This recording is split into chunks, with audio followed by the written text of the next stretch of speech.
Hello बेटा, कैसे हैं आप लोग। आज हम high school Hindi medium carbon एवं उसके यौगिक लेसन पढ़ेंगे और कोशिश करेंगे कि एक ही शॉर्ट में उसको कंप्लीट कर दिया जाए और उसको आसानी से आपको समझ में आ जाए। तो इस वीडियो को पूरा देखिएगा बेटा, और वीडियो को लाइक और सब्सक्राइब और शेयर तीनों जो चीज करना ना भूलिएगा। देखिए बेटा, कार्बन क्या है आपको पता है कि हम चूंकि 9th और 10th में मिनी पीरियोडिक टेबल पढ़ते हैं, जो पूरा कंप्लीट पीरियोडिक टेबल है, आवर्त सारणी है, उसमें कितने 118 एलिमेंट है बेटा, ठीक है ना। 118 तत्व हैं। उन तत्वों को वर्गीकृत किया गया है धातु, उपधातु और अधातु में, ठीक है। तो उसको नंबरिंग दी गई है 1 से लेकर 118 तक, 1 से 118 तक उसको नंबरिंग दी गई है, जिसको हम लोग बोलते हैं परमाणु क्रमांक। परमाणु क्रमांक 1 हाइड्रोजन है और परमाणु क्रमांक 118 ऑर्गेन्सन है। ऑर्गेन्सन क्या है बेटा, नोबेल गैस है, ठीक है। तो हम किसके बारे में पढ़ने जा रहे हैं बेटा, कार्बन के बारे में पढ़ने जा रहे हैं। तो कार्बन क्या है, सबसे पहले समझिए, कार्बन अधातु है और कार्बन की जो प्लेस वैल्यू है, यानी कि जो उसका प्लेस है, स्थान है आवर्त सारणी में, वो छठा स्थान है। तो इसलिए उसका परमाणु क्रमांक कितना है बेटा, 6 है। और उसमें चूंकि परमाणु क्रमांक 6 है, परमाणु क्रमांक बराबर होता है प्रोटॉनों की संख्या, और प्रोटॉनों की संख्या बराबर होती है इलेक्ट्रॉनों की संख्या। अब न्यूट्रॉनों की संख्या निकालेंगे, परमाणु भार से परमाणु क्रमांक को क्या करते हैं बेटा, माइनस कर देते हैं, क्या करते हैं, घटा देते हैं। तो हमारे पास न्यूट्रॉनों की संख्या निकल आती है। हमको पता है कि परमाणु क्रमांक कार्बन का 6 है और परमाणु भार कार्बन का 12 है। तो जब हम 12 में से 6 को घटा देंगे तो हमारे पास क्या आएगा, 6 बचेगा।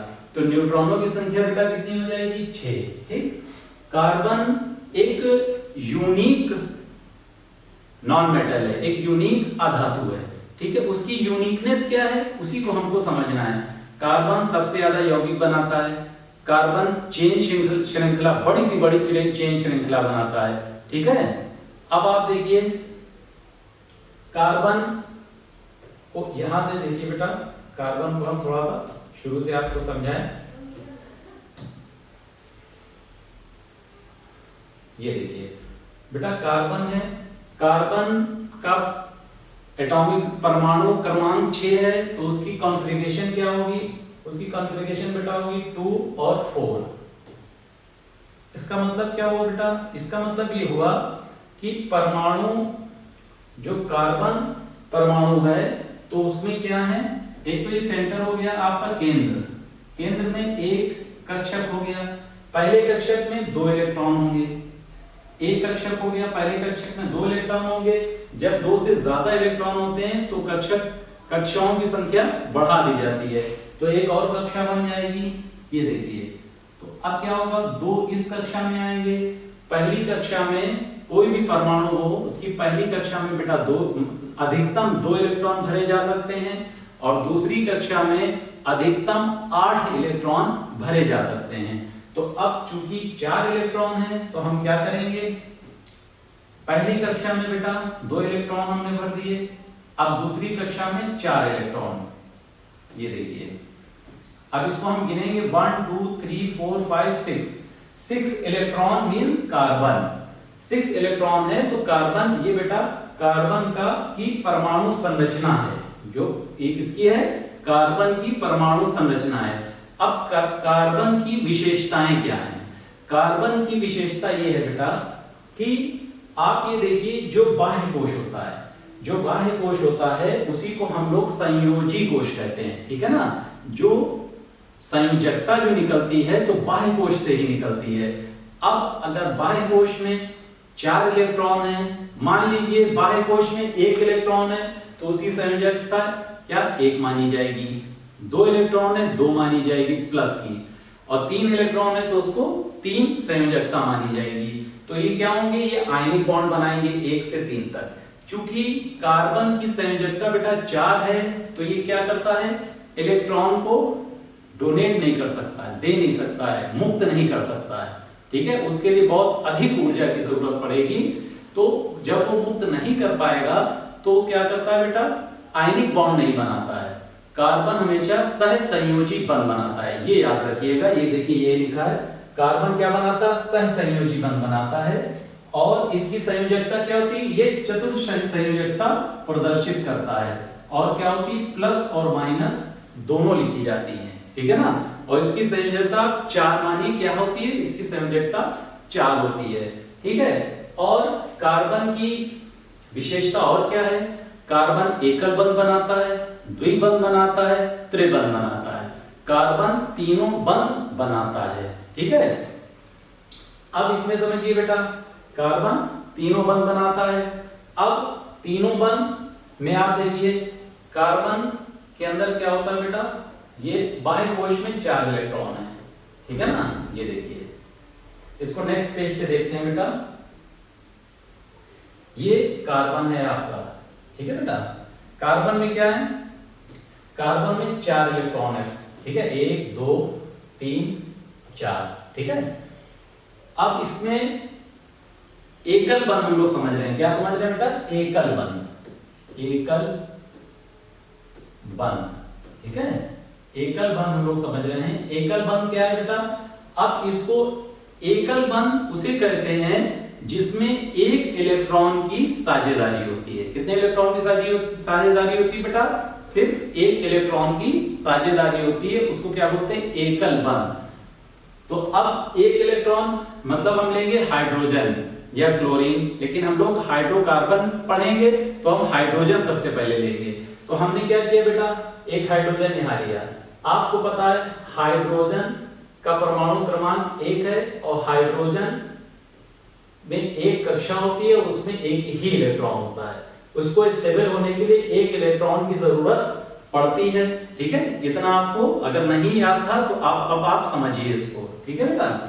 अब देखिए हाइड्रोजन में एक इलेक्ट्रॉन है, फिर यहाँ पे एक हाइड्रोजन आया, एक हाइड्रोजन यहाँ आया, एक हाइड्रोजन यहाँ आया। इसके पास भी एक इलेक्ट्रॉन है, इसके पास भी एक इलेक्ट्रॉन है, इसके पास भी एक इलेक्ट्रॉन है। अब आप ये समझिए कि हाइड्रोजन को सिर्फ एक इलेक्ट्रॉन की जरूरत है। वो एक इलेक्ट्रॉन लेके अपना जो कक्षा है उसमें क्या हो जाएगा, स्थिर हो जाएगा, ठीक है ना, स्थिरता प्राप्त कर लेगा। और कार्बन क्या है, कार्बन के पास बेटा 4 इलेक्ट्रॉन हैं, उसको 4 इलेक्ट्रॉन की जरूरत है। तो क्या करेगा, चारों हाइड्रोजन से एक एक इलेक्ट्रॉन को ले लेगा। देखिए क्या किया, हाइड्रोजन ने इससे ले लिया, हाइड्रोजन ने एक ये दे दिया, एक हाइड्रोजन ने यहाँ पे ले लिया और एक हाइड्रोजन ने यहाँ पे ले लिया। कार्बन ने क्या किया, कार्बन ने सबसे एक एक साझेदारी कर ली। तो क्या हो गया बेटा, ये हो गया सहसंयोजी बंध। इसको बोलते हैं सहसंयोजी एकल बंध। तो अब आप देखिए, इसको यहां से जोड़ दीजिए, इसको यहां से जोड़िए, इसको यहां से जोड़िए, इसको यहां से जोड़िए।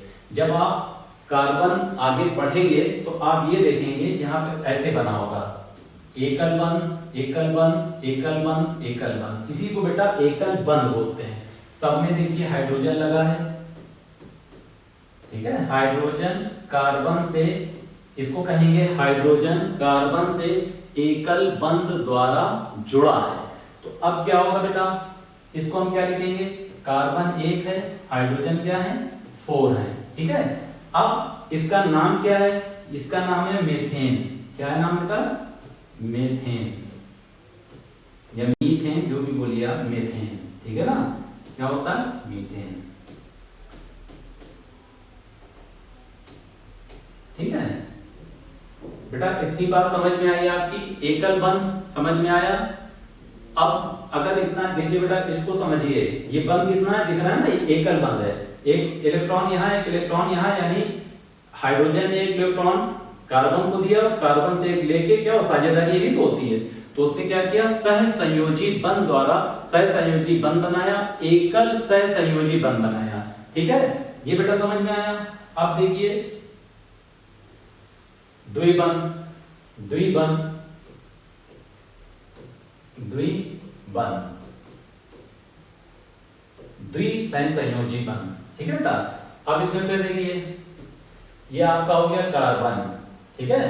अब चूंकि क्या बना रहा है बेटा, चूंकि इसमें बनेगा द्विबंध, यानी कि इसमें द्विबंध का मतलब बेटा होता है दो इलेक्ट्रॉन। एकल बंध में एक इलेक्ट्रॉन की साझेदारी हो रही थी, द्विबंध में क्या होगा बेटा, दो इलेक्ट्रॉनों की साझेदारी होगी। ठीक है। अब आपको देखना है कि दो इलेक्ट्रॉन किसको जरूरत होती है। दो इलेक्ट्रॉन बेटा ऑक्सीजन सल्फर, ऑक्सीजन को और सल्फर को जरूरत होती है। उसकी क्या वजह है बेटा, ऑक्सीजन का एटॉमिक नंबर क्या है, 8 है। ठीक है ना।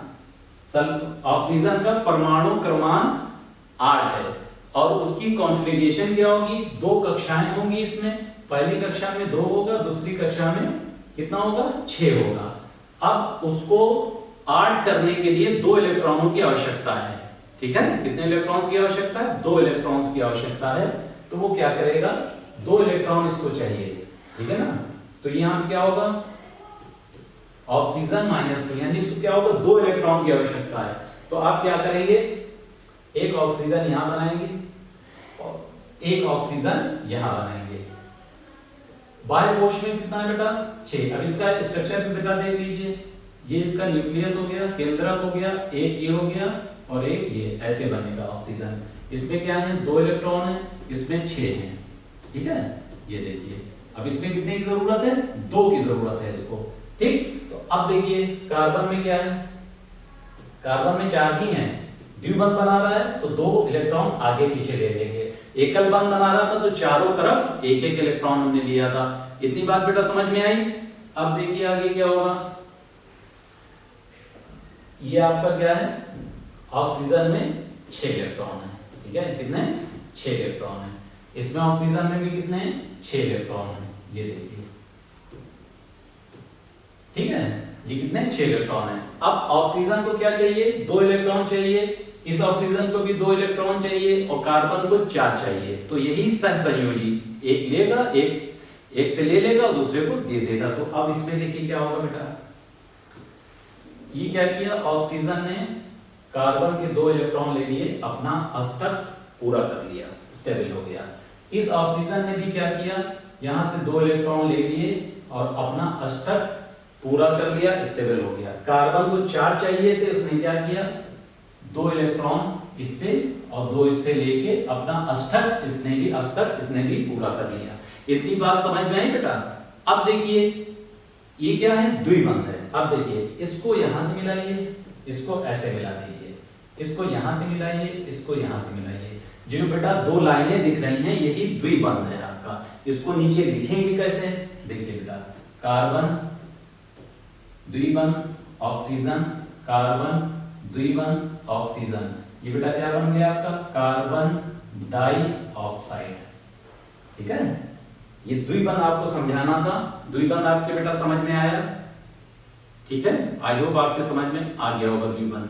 ठीक है, कि द्विबंध साझेदारी से कैसे जुड़ते हैं। सबको अपना अष्टक और स्थिरता प्राप्त करनी होती है। जितने भी तत्व होते हैं, कंपाउंड जब वो बनाते हैं तो वो क्या करते हैं, अपनी स्थिरता को पाने के लिए एक दूसरे से क्या करते हैं, वो बंध बनाते हैं। चाहे वो सहसंयोजी बंध बनाए, चाहे वो आयनिक बंध बनाए। ठीक है।